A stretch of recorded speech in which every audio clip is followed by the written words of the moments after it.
When we think of homelessness, we don't think of families and we don't think of children. One day on the street can just do so much devastating trauma. And if you've ever met anybody with any sort of traumatic history, you know that it's layers and it's a cycle, and once you get caught up in it, it doesn't stop. The families don't want people to know that they're experiencing these situations, and so they just suffer in silence. Homeless children are falling through the cracks, and they are struggling, and we can't just give some kids the opportunity and leave the others behind. Homelessness is a problem in our society. We know by name in Allegheny County 3,700 kids who are experiencing homelessness. We're no longer being questioned about the reality.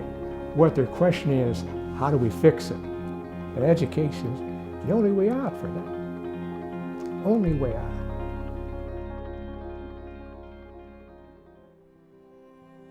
I was the executive director of the Allegheny Intermediate Unit.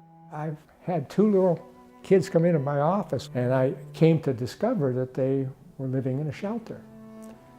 And that probably was the instant when I said to the social worker, I'd like to go visit a shelter. I'd like to see what goes on. I want to see where these guys live. And it was upon that first visit when I started to see what deprivation existed for children. The reality of knowing that those kids were in those shelters, not connected to school, was something I could not live with. When children are experiencing homelessness, they are at risk. Sometimes they're bouncing around, don't know where they're going to sleep, they're hungry, and you know, they may think that they don't have the capacity to learn, but when your stomach is feeling hunger pains, how are you to learn? Or when you've experienced trauma that hasn't been addressed, how are you to learn? Kids that have been dealing with poverty, with transiency, with trauma in the home, any of those things can cause a child to fall behind, even if they have no learning disability whatsoever. One of the challenges, I would say, in working with young people is helping them to get a sense that where they are right now doesn't necessarily have to define who they become. I grew up on the south side of Mount Washington, and being the youngest in my family, I was a little spoiled. You know, I had all the toys and everything. Of course, we weren't the richest family out there, but you know, we were comfortable. When I was 15, something happened with my mother and the guy she was with, and he ended up stealing a lot of her money, and we ended up just living in our car for a while. Mentally, it was draining, seeing my mom so vulnerable, and it was really scary. My most concern was just my mom at the time. I didn't really care about myself that much in school. I got bullied. My depression grew more and more, my anxiety. I'd stopped caring about my personal appearance. I felt privileged being able to go to school, and she would have to sit in the car and wait for me. I was missing probably a week of school every so often because the buses couldn't get there, and I couldn't find money for the PAT bus or anything. So it was definitely eye-opening to see, you know, okay, well, this is how life is, and everything was just about getting by. I think age 12 was like my first time getting sent away. Had like issues with my mental health and stuff growing up, so I always had family issues with my mom and dad. It got harder and harder, harder to deal with, kept getting sent away, so I never spent like a whole year at home. I've been to a bunch of different places all over Pittsburgh, and then my final place was an alternative school, but also was a program. 2016 is when I came home, and then issues started happening again. That's what led me to the issue of me being homeless. I stayed in Scott Township parks, benches in Mount Lebanon up in Uptown. Sometimes I would have no nights to sleep, so I'd stay on the bus until the buses would stop. I'd ride the trolley from South Hills to Library Hill, back and forth, sleep while I can.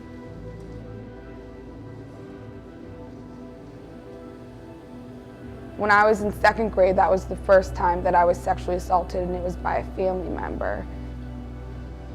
I kept having these episodes at my school and at home. I was really angry. Those events kept piling. The older I got, the more I explored the city and the more connections I burned where I lived. I had no idea how to connect with people. The only way I knew how to connect was to hurt myself. I just stopped talking to my family altogether. Still, no one knew what was wrong with Grace, but they know something's wrong with Grace. And I just know that I hated myself. I wanted to die. I wasn't happy.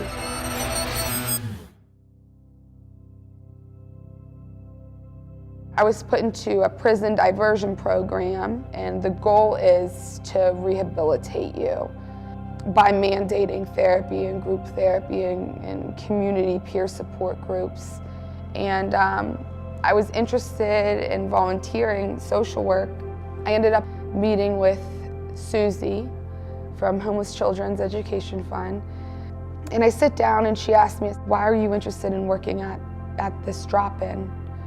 And I guess that's the first time anyone's actually asked me why I was interested in it. And not only did they ask me, but she listened. And they were so interested in hearing about that stuff that had eaten me alive.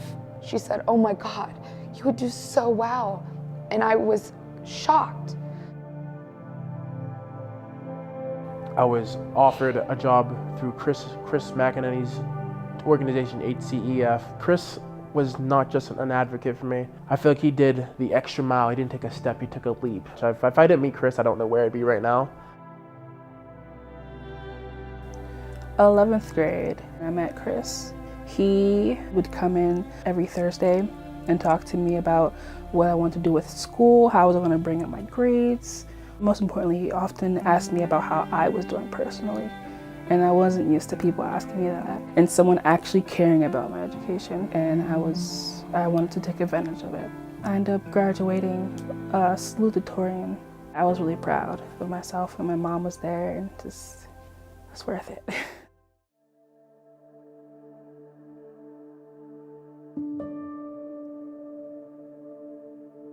Every child is capable of so much more than we can even imagine, but we need to support them so that they can realize that. The one girl in particular I'm thinking of, she was in 2nd grade and she crossed her arms and said, just so you know, I don't know how to read. She was convinced that she was stupid and she couldn't read because she wasn't at the same level as her 2nd grade peers, and nobody was helping her where she was. And so I said, do you know what this letter is? It's a B. Do you know what sound it makes? B. Do you know what letter this is? It's an A. What sound does it make? Ah. How about the T? T. Then we put them down. I said, okay, let's say B, at, that. You just read a word. She's like, wow, okay. And by the time her mom picked her up, she's like, Mom, I can read. That was a huge hurdle for her.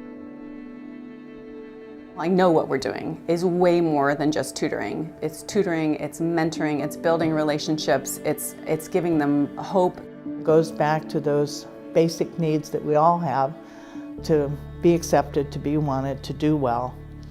And so it's an opportunity for us to give them that little extra boost. Yes, we're exposing the education, but more importantly, we're helping them to feel valued, loved, and supported.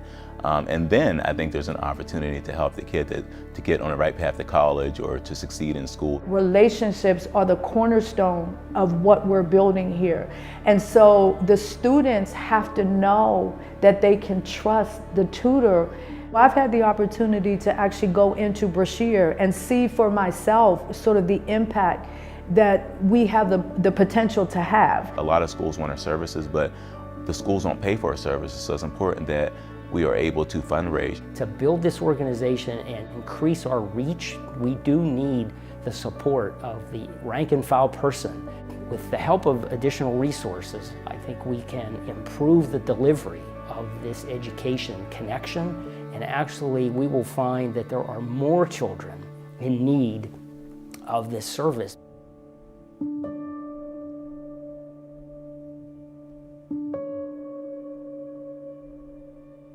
These are the things that happen in life, but we can overcome them. You have to have some type of motivation that makes you want to go and help other people or better yourself as a person. I see myself being a counselor. I see myself helping other people going through the same issues I did. What HCEF provided for me is that I literally experienced what it's like to be a good and present mother, and what it's like to get a job where my history is not a hindrance, it's added experience. I was able to open up and accept help for like the first time ever from anybody, and it's resonated in all areas of my life. The trajectory for some of these kids and their demographic profiles is really scary if they end up dropping out of school. There's almost no hope, and we want to be all about hope.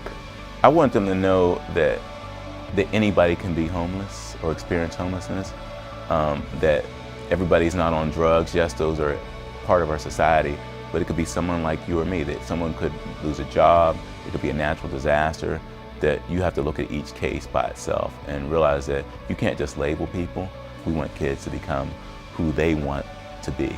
And we want that vision to be broader than their circumstances. We let them know that education is important, but we also, more importantly, let them know that they're important and that they can do anything. It's about empowerment, not just helping, but empowering. There's a difference. When you're empowering, you're having a say in who you are, what you do, and what you become. And that's what it's about for us.